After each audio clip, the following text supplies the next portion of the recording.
औज़ुबिल्लाहि मिनश्शैतानिर्रजीम बिस्मिल्लाहिर्रहमानिर्रहीम रब्बि यस्सिर वला तुअस्सिर वतम्मिम बिल खैर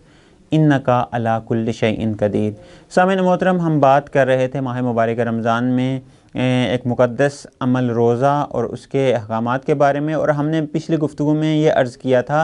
कि माह मुबारक रमज़ान में कुर्ब खुदा को हासिल करने के लिए, तकवा को ज़्यादा, तकवा के आला मनाज़िर को तय करने के लिए, खुदा से खलवत करने के लिए रमज़ानुल मुबारक के अंदर एक अफजल तरीन अमल एतिकाफ़ का अमल है। हमने पिछली गुफ्तगू में ये अर्ज़ किया था कि अगर एक शख्स एतिकाफ़ की हालत में है तो वो मुअय्यना मुद्दत तक उसी जगह पर बाकी रहे, लेकिन कुछ वजूहात की बिना पर, कुछ मसाइल की बिना पर, कुछ असबाब की बिना पर वो एतिकाफ़ उस जगह से ख़ारिज हो सकता है, लेकिन वापस जब अगर आ जाए तो उस सूरत में कोई मुश्किल उसके लिए पेश नहीं आती। आज हम बात करेंगे कि एक शख्स है, वो एतिकाफ़ के अमल को अंजाम देना चाहता है, तो आया इसके लिए किसी इजाज़त की ज़रूरत है? एक शख्स के जो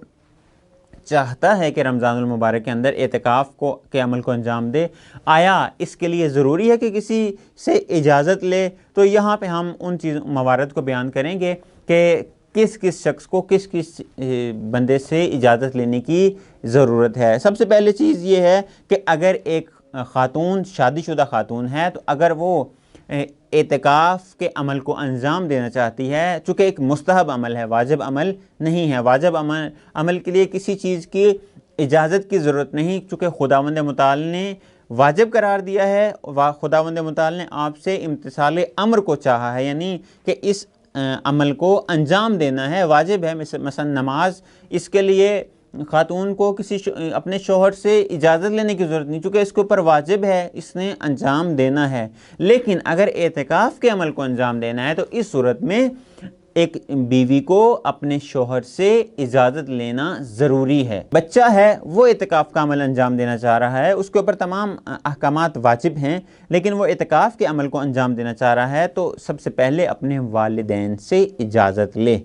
अगर वालिदैन उसको इजाज़त देते हैं तो वो इस अमल को अंजाम दे सकता है। अब यहाँ पे जिस तरह मैंने पहले अर्ज़ किया कि देखें, एक शौहर अपनी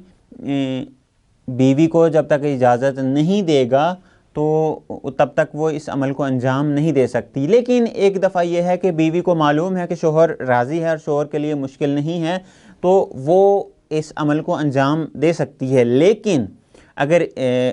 बीवी इस अमल को अंजाम देती है और उसकी वजह से शौहर का हक़ अदा नहीं कर पाती, यानी शौहर के हक़ को ज़ाया होने का ख़तरा है, तो बनाबर एहतियात वाजिब शौहर की इजाज़त लेना ज़रूरी है। एक दूसरा ये कि अगर एक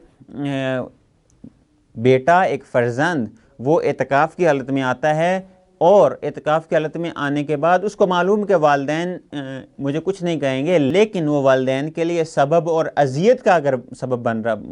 बने, तो उस सूरत में कहते हैं कि इस फ़र्जंद का, इस बच्चे का, इस बेटे का या इस बेटी का एतिकाफ़ का अमल अंजाम देना दुरुस्त नहीं है, चूँकि वालिदैन अज़ियत का शिकार हो रहे हैं, वालिदैन मुश्किल का शिकार हो रहे हैं। तो इस सूरत में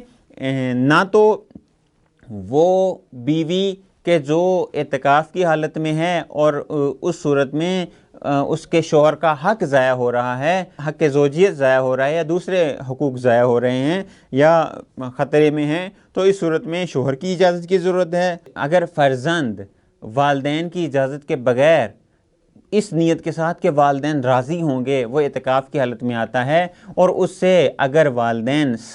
अज़ियत का शिकार होते हैं, किसी मुश्किल का शिकार होते हैं, तो इस सूरत में ये अमल दुरुस्त नहीं है। सबसे पहले उसको क्या करना पड़ेगा? इजाज़त लेनी पड़ेगी, उसके बाद इस अमल को अंजाम